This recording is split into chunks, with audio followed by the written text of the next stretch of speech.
अस्सलामु अलैकुम वरहमतुल्लाहि वबरकातुहु नहमदुहु व नुसल्ली अला रसूलिहिल करीम अम्मा बाद फ़ऊज़ु बिल्लाहि मिनश शैतानिर रजीम बिस्मिल्लाहिर रहमानिर रहीम अस्सलातु वस्सलामु अलैका या हबीबी या रसूलल्लाह सल्लल्लाहु तआला अलैहि वसल्लम। मुअज़्ज़ज़ सामीन किराम, आप सभी का खैर मक़दम है हमारे यूट्यूब चैनल रज़वी वॉइस पर। आज हम एक इस्लामी भाई के सवाल लेकर आपकी बारगाह में हाजिर हैं। दो सवाल हैं हमारे पास।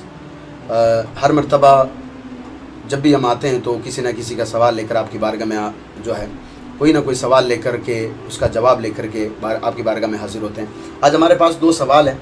आप पहले उन दोनों सवालों को सुने, आपको हंसी आएगी, क्योंकि मेरे पास एक भाई ने फ़ोन किया था कि हमारे इमाम साहब ने, जो कि मस्जिद में इमामत कराते हैं इस वक्त, उन्होंने जुम्मे के दिन दो मसले बयान किए थे। दोनों मसले क्या थे, पहले आप सुने। पहले मसले ये थे कि एक पहला मसला ये था कि अगर कोई नमाजी नमाज़ पढ़ रहा है और नमाज़ पढ़ते पढ़ते अगर उसके दाएं पाँव का अंगूठा अगर अपनी जगह से अगर हिल जाता है, अपनी जगह अगर छोड़ देता है, तो उसकी नमाज़ चली जाती है। ये तो एक पहला मसला हो गया।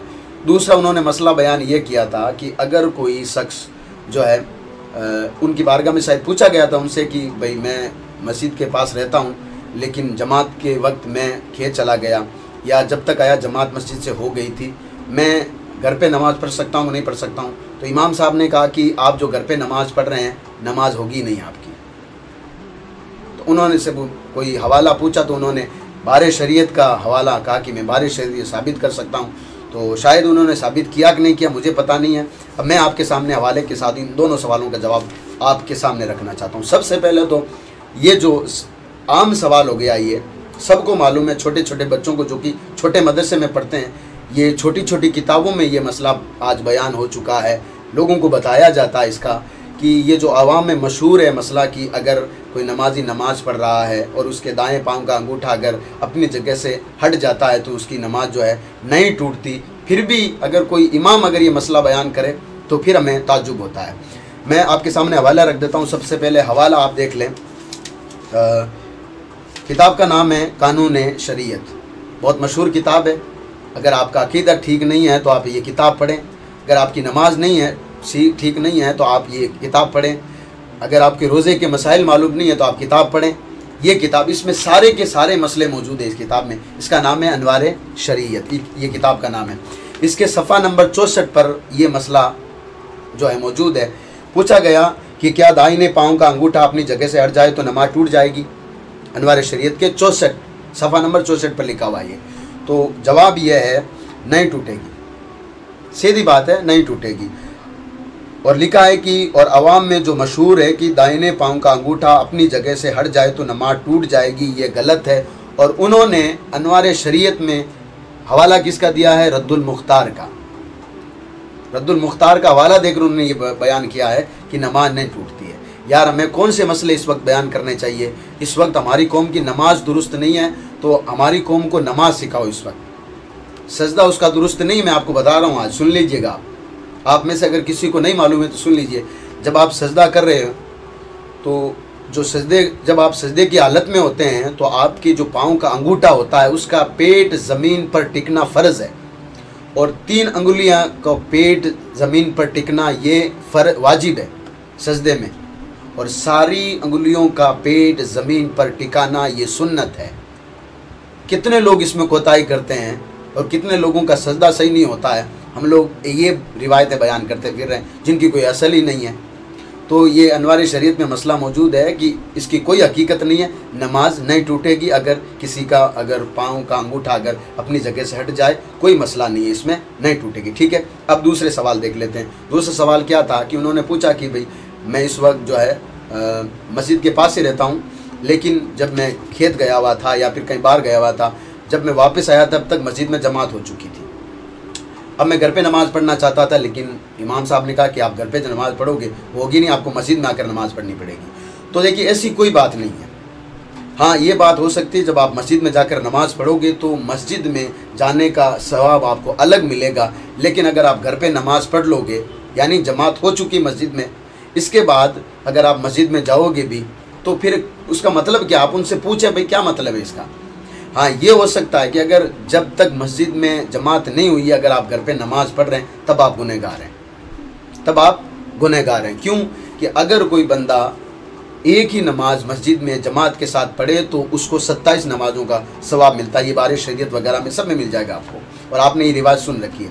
लेकिन अगर ये कोई कहे कि मस्जिद में जमात होने के बाद अगर कोई घर पे नमाज़ पढ़ना चाहे तो उसकी नमाज नहीं होगी, तो ये गलत है। नमाज उसकी हो जाएगी, लेकिन अगर वो मस्जिद में जाकर अगर नमाज पढ़ेगा तो उसको जो है सवाब जो है मस्जिद में जाने का अलग से मिलेगा। ये दोनों आपके मसाइल थे। हमारी कौम को इस वक्त ज़रूरत है कि सही तरीके से जो मसाइल है उसको पढ़ने का, और मैं आपको हिदायत देता हूँ, मैं आपको एक जो है अपनी तरफ से राय दे रहा हूँ। राय क्या है आप सुन लें कि छोटी छोटी बहुत सारी किताबें इस वक्त जो है PDF में मौजूद है। अनवार शरीयत एक नाम की किताब है जिसमें अकीदे से लेकर सारे मसले मौजूद हैं, और बिल्कुल आसान ज़बान में आपको मिल जाएगा, आपकी ज़बान में मिल जाएगा कि किस तरीके से हम नमाज दुरुस्त कर सकते हैं। दावत इस्लामी की बहुत सारे रिसाले मौजूद है, जो है दूसरी जमातों के बहुत सारे रिसाले मौजूद है कि आप किस तरीके से अपनी नमाज दुरुस्त कर सकते हैं। आप उन किताबों को उठाकर देखिए। पहले तो शायद मान लीजिए कि उर्दू में सिर्फ रिसाले आते थे या उर्दू में ही पहले किताबें मिलती थी। अब तो हर एक ज़बान में आपके पास मोबाइल फ़ोन है, आप जो है उठा करके आपके पास जो है करोड़ों मुफ्तियान किराम आपके सामने मौजूद रहते हैं। आप उनसे सवाल पूछिए जब इस तरह के कोई सवाल करे तो।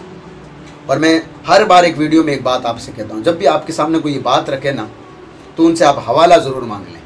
अगर वो कहे ना कि मैं उस किताब का हवाला आपको दिखा दूंगा, तो ये नहीं चलेगा। आप अभी दिखाइए, तब आपको मैं मानता हूँ कि यहाँ ये मामला है, क्योंकि उसमें मसला मौजूद ही नहीं है।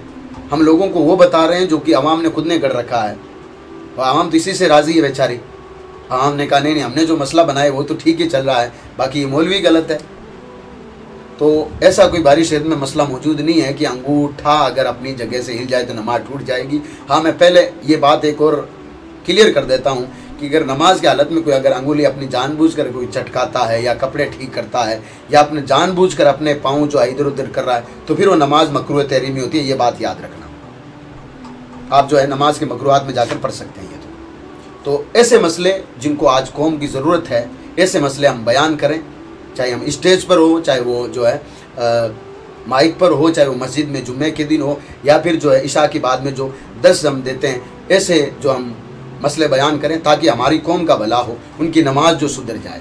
और मैं कौम से भी एक जो है गुजारिश करता हूँ कि आप ऐसे मसले सुनिए और ऐसे मसलों को पढ़ने की कोशिश कीजिए, या ऐसे उलमा को सुनने की कोशिश कीजिए जो कि आपकी नमाज को दुरुस्त करना चाहते हैं। ख़ासकर दावत इस्लामी हो गई, जो है जमात रज़ाए मुस्तफ़ा हो गई, ये बहुत सारी ऐसी जमातें जिनका मैं सारी का नाम मैं नहीं ले सकता, लेकिन क्यों कि वो चाहते हैं कि ये कौम जो है कौम की इस्लाह हो, कौम की नमाज दुरुस्त हो, कौम के रोज़े सही हो।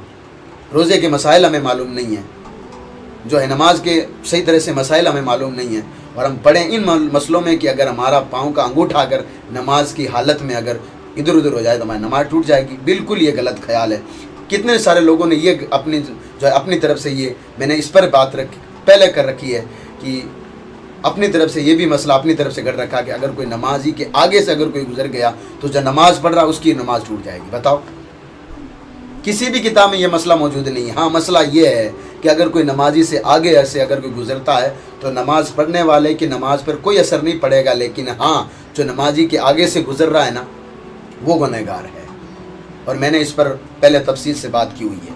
तो ये जो दो मसले हैं, पहला मसला कि अगर कोई नमाज पढ़ रहा है और अगर उसका अंगूठा इधर उधर हो जाता है तो उसकी नमाज नहीं जाएगी। दूसरा मसला यह है कि अगर आप मस्जिद के पास रहते हैं तो अगर जमात का वक्त हो गया, अगर आप घर में नमाज़ पढ़ें तब तो आपकी नमाज जो है तब तो आप गुनहगार है ही, लेकिन जब आप वापस आए तब तक आपने देखा कि नमाज मस्जिद में जमात हो चुकी तो आप घर में भी नमाज़ पढ़ सकते हैं। लेकिन आप अगर मस्जिद में जाएंगे तो आपको ज़्यादा सवाब होगा। लेकिन अगर कोई ये कहे कि अगर आप घर में नमाज़ पढ़ेंगे तो नमाज नहीं होगी जमात होने के बाद, तो आप उनसे हवाला मांगिए।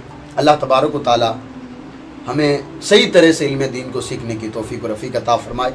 अस्सलामु अलैकुम व रहमतुल्लाहि व बरकातुहू।